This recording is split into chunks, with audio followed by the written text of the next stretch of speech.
Lumber is a third natural resource that comes from plants. Lumber is wood that is ready to use.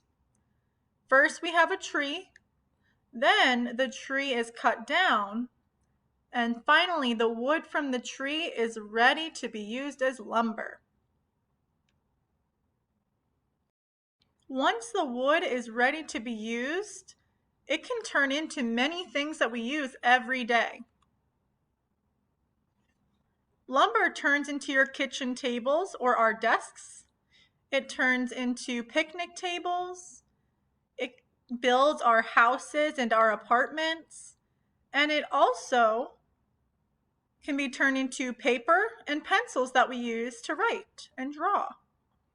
So lumber comes from the tree, comes from the plant, and we can use all these things from these plants.